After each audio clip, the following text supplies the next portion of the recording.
Paris শহর, যার অপর নাম প্রেমের ঠিকানা। স্বপ্নেরা হাঁটে এখানে সারাদিন। দূরে দাঁড়িয়ে আছে এক নিঃশব্দ গান, কিন্তু মনে রাখবেন লোহার বুকেও আছে রোমান্টিক টান। হ্যাঁ, এটাই সেই আইফেল টাওয়ার, আকাশ ছোঁয়ার গল্প, একই ফ্রেমে ইতিহাস আর ভালোবাসা। ছবি দেখে নিশ্চয়ই বুঝতে পারছেন, আজ আমরা আপনাদেরকে ঘোরাতে নিয়ে যাচ্ছি ফ্রান্সের রাজধানী প্যারিস।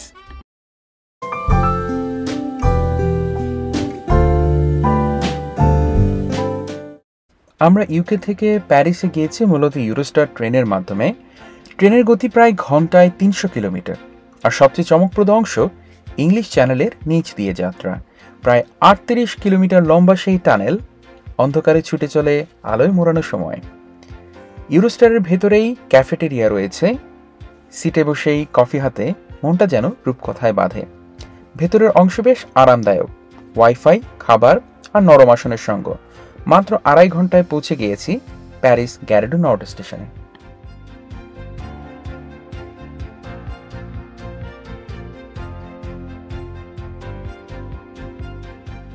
প্যারিস ভ্রমণের গল্প এখান থেকেই শুরু। ভিডিওটি অনেক বড় হওয়ার কারণে আমরা এই ভিডিওটিকে দুটি ভাগে ভাগ করেছি।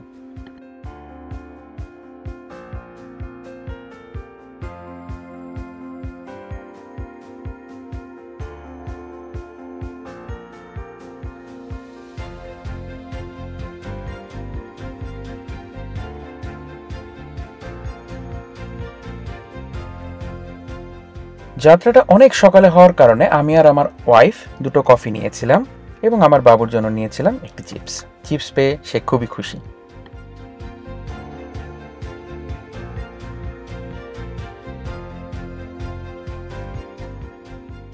ইউরোস্টার ট্রেন জার্নিটি কিন্তু দারুণ, খুবই কমফোর্টেবল, আরামদায়ক, আসন বিন্যাসগুলোও চমৎকার।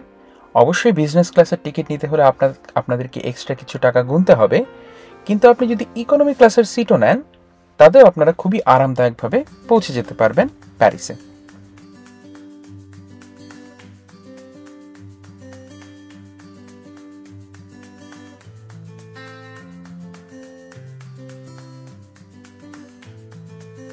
দেখো কেমন ছুটছে মাঠ, সবুজ গালিচা যেন উঠছে হাওয়ায় হাত ধরাধরি করে।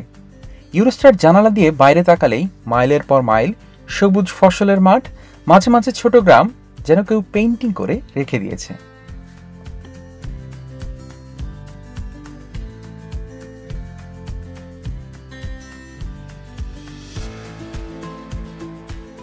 ইউরোস্টারকে এক লাইনে ডেসক্রাইব করতে গেলে বলতেই হয়, এই ট্রেন শুধু গন্তব্য নয়, এই ট্রেনে ভ্রমণ নিজেই একটি অভিজ্ঞতা। অবশেষে লন্ডনের সেন্ট প্যানক্রেস ইন্টারন্যাশনাল স্টেশন থেকে চলে আসলাম প্যারিস গ্যারে ডু নর্ড স্টেশনে।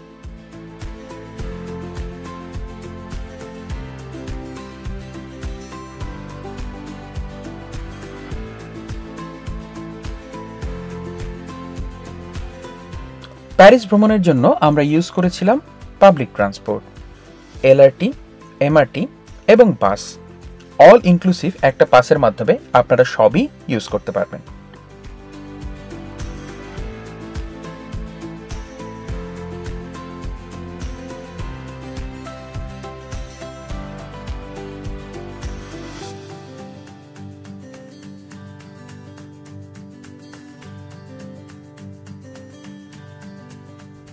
ট্রেন থেকে নেমে আমরা চলে গিয়েছিলাম আমাদের প্যারিসের অ্যাকোমোডেশনে। এয়ারবিএনবির মাধ্যমে 2 বেডরুমের একটি ফ্ল্যাট ভাড়া নিয়েছিলাম 3 রাতের জন্য, এবং টু আওয়ার আটমোস্ট সারপ্রাইজ ফ্ল্যাটটা একদম ছবির মতোই সাজানো, গোছানো, ক্লিন, এবং all you need was everything included in that flat.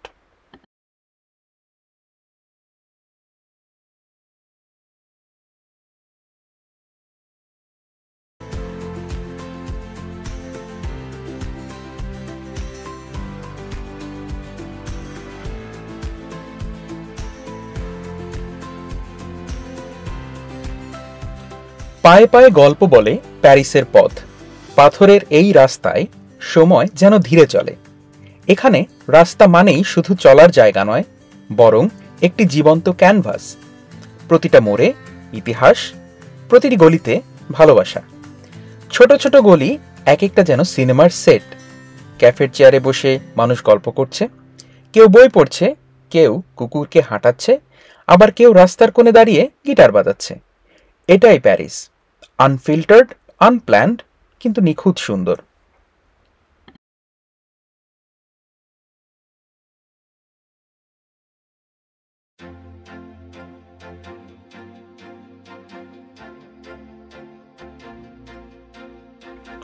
লোহার শরীরে দাঁড়িয়ে এক রাজা প্যারিসের আকাশ ছুঁয়ে বলছে, আমি আছি, আমি ছিলাম, আমি থাকব।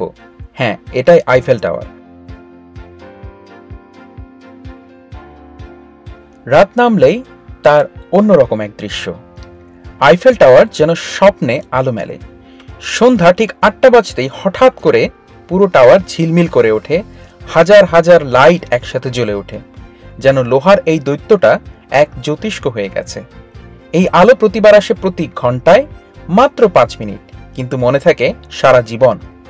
পাশে দাঁড়িয়ে থাকা মানুষগুলোর চোখে বিস্ময়, কেউ ভালোবাসার প্রপোজাল দিচ্ছে, কেউ নিঃশব্দে তাকিয়ে আছে, যেন সময় থেমে গেছে।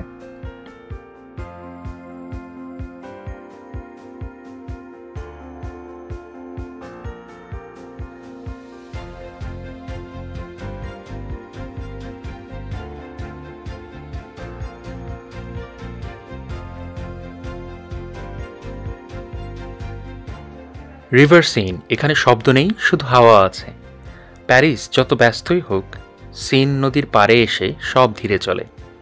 হালকা বাতাসে পাতারা নড়ে, পাশ দিয়ে নৌকা ভেসে যায়, আর গোধূলি রং ছুঁয়ে যায় নদীর গায়ে। হয়তোবা আপনি দেখবেন একজন বই বিক্রেতা দাঁড়িয়ে আছে, কেউ বা নদীর পাড়ে বসে ছবি আঁকছে, আর কখনো একজোড়া বয়স্ক মানুষ হাত ধরে হেঁটে যাচ্ছে। আর ভাগ্য খুব ভালো হলে কখনো বা শুনবেন একজন গিটারিস্ট রাস্তার কোণে বাজাচ্ছেন লা ভি এন রোজ।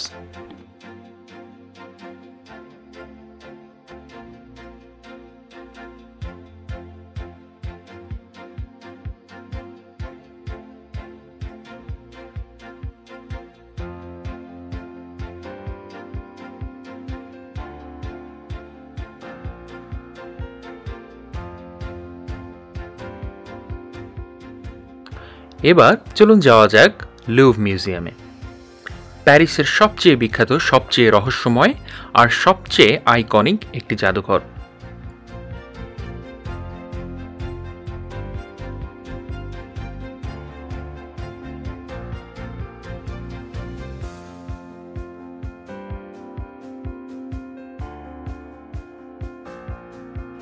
কাঁচের পিরামিড নীরব দাঁড়িয়ে, সময়েরও যেন এখানে প্রবেশাধিকার রয়েছে। পৃথিবীর সবচেয়ে বড় জাদুঘর, ভিতরে আছে ৩৮,০০০-এরও বেশি শিল্পকর্ম, কিন্তু সবাই একজনের জন্যই আসে, আর নাম তার মোনালিসা।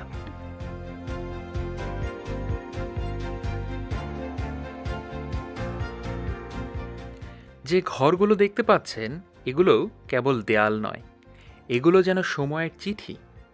রেনেসার শিল্প, মিশরের মমি আর গ্রিক ভাস্কর্য, প্রতিটি জিনিস কিছু বলতে চায়, শুধু আমাদের সময় থাকলে শোনার।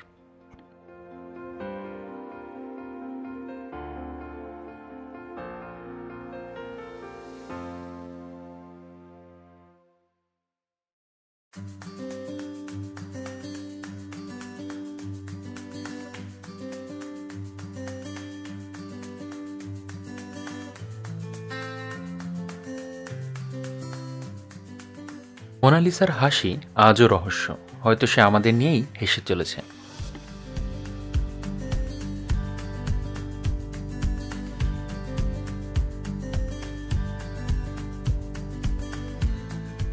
সব শেষে লুভর সম্পর্কে বলতেই হয়, জাদুঘর মানেই কেবল ছবি না, লুভ শিখিয়ে দেয় শিল্প সময়ের মতো রয়ে যায়, কেবল রূপ বদলায়।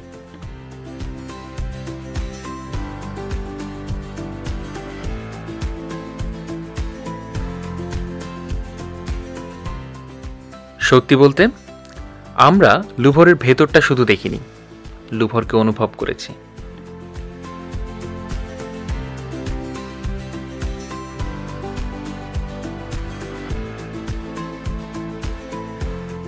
প্যারিসে আসব, অথচ সিন রিভার ক্রুজ উপভোগ করব না, এ হতেই পারে না। তাই তো বিকাল এবং সন্ধ্যাটা আমরা রেখেছিলাম রিভার সিন ক্রুজ করার জন্য।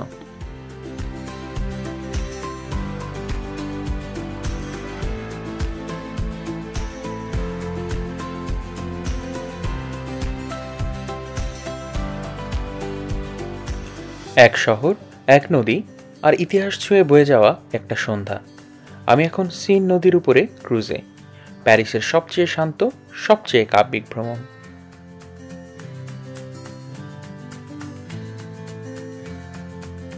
প্যারিস শহরের আইকনিক ল্যান্ডমার্কগুলো আপনি এই ক্রুজে বসেই উপভোগ করতে পারবেন, যেমন নটরডেম ক্যাথেড্রাল, লুভর, প্রতিটি bridge, Pant নুফ, Pant Alexander III, 100 বছর আগেও যেমন ছিল আজও তেমনি দাঁড়িয়ে।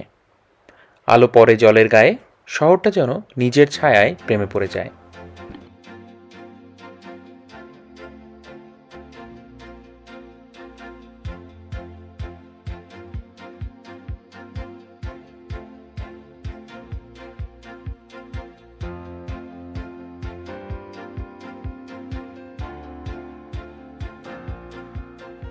শেষ মুহূর্তে আসে সামনে আইফেল টাওয়ার, নদীর ওপার থেকে দেখা সেই স্বপ্নপুরী, যেন সব পথ এই নদী ধরে এসে এই একটি মাত্র দৃশ্যেই শেষ হয়ে যায়।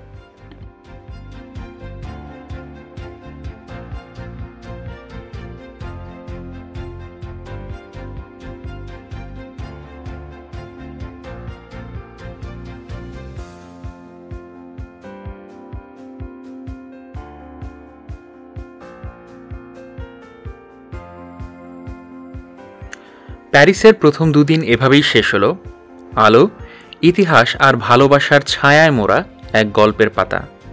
আইফেল টাওয়ারের ঝলকানি পেছনে রেখে ধীরে ধীরে হাঁটি এয়ারবিএনবির পথে। ক্লান্তি আছে, কিন্তু মনে আছে একরাশ তৃপ্তি। রাস্তাগুলো যেন বিদায় জানায় ধীরে, কাল আবার দেখা হবে। পায়ে ব্যথা আছে, চোখে ঘুম, কিন্তু হৃদয়ে শুধু এক কথা, কাল আমি যাচ্ছি ডিজনিল্যান্ড। আগামী সকাল একেবারে অন্যরকম, যেখানে প্যারিসের বাস্তব ছাড়িয়ে জাদুর জগতে পা রাখবো আমরা।